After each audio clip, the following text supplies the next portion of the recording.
ఇప్పుడు నువ్వు ఇంత ఈ వయసులో కూడా ఇంత ఆరోగ్యంగా ఉన్నావు కదా, చిన్నప్పటి నుంచి ఏం తినేదానివి? పాలు పెరుగు పొద్దున్నే సద్దెనంలో పెరుగు పోసుకుని తినేసేవాళ్ళం. ఒక్కొక్క నాడు పాలు పోసుకు తినేవాళ్ళం. మీగ వేస్తుంది మా అమ్మ, ఇంత మీగ పాల మీద మీగ. మాకు అదే ఆరోగ్యం. మధ్యాహ్నం ఏం తినేదానివి? మధ్యాహ్నం మామూలుగా ఏది వండుకుంటే అది పప్పు అన్నమో కూర అన్నమో ఆవకాయనో మాగాయనో. మాకు కూరగాయలు ఉంటాయి కదా పల్లెటూరులో. కూరలు ఒక్కొక్క నాడు ఉండదు. కూర పెద్ద రోజు దొరకదు. పప్పు కూరగాయలు. మాకు పాలు పెరిగే శుభ్రమమ్మ. చిక్కగా వేది పాలు పెట్టుకుంటాం, ఆవు పాలు పెట్టుకుంటాం. అన్నంలో ఒక్కొక్క నాడు పాలు పోసి తినేస్తాం. మేము పెందరాలే తినేస్తాం 6 గంటల కదా. పొద్దున్నెన్నింటికి తింటావు? 7 గంటలకు బడికి వెళ్ళిపోవాలి. 6:30కే తినేస్తాం. పొద్దున్నే మేము లేవడం, చెరువుకి వెళ్ళడం, పళ్ళతో వేసుకోవడం, వచ్చేయడం, అన్నం తినడం, స్కూల్కి వెళ్ళిపోవడం. స్కూల్ నుంచి వచ్చాక ఇంట్లో పెట్టకూడదు బట్టలు. స్కూల్ నుంచి వస్తూనే చెరువుకి వెళ్ళిపోతాం. చెరువుకి వెళ్ళిపోయి స్నానాలు చేసేసి వచ్చేయడం.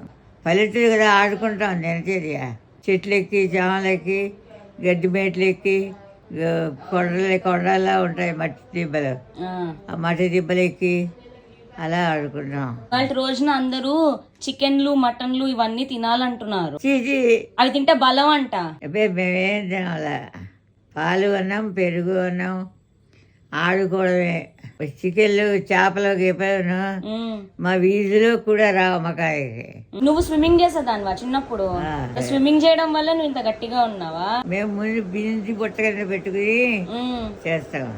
బింది బుట్ట కింద పెట్టుకుని బోలించి ఖాళీ బింది ఇలా పట్టుకుని చెట్టు ఎడం చెట్టు ఇలా చుట్టూ తిరిగి వస్తాం. మధ్యలో స్తంభం ఉంటుంది. అక్కడికి వెళ్ళి కాసేపు స్తంభం పట్టుకుంటుంటాం. పంజాలు ఎవరి ముందు వెళ్ళి స్తంభం పట్టుకుంటారు. మళ్ళా పెద్దవాళ్ళు వస్తే భయం. ఆడవాళ్ళు స్విమ్మింగ్ ఏడితే కేకలేస్తారు.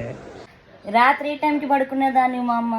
8 తలుపులు వేసేస్తారు, అందరూ పడుకుంటారు. Okay, thank you.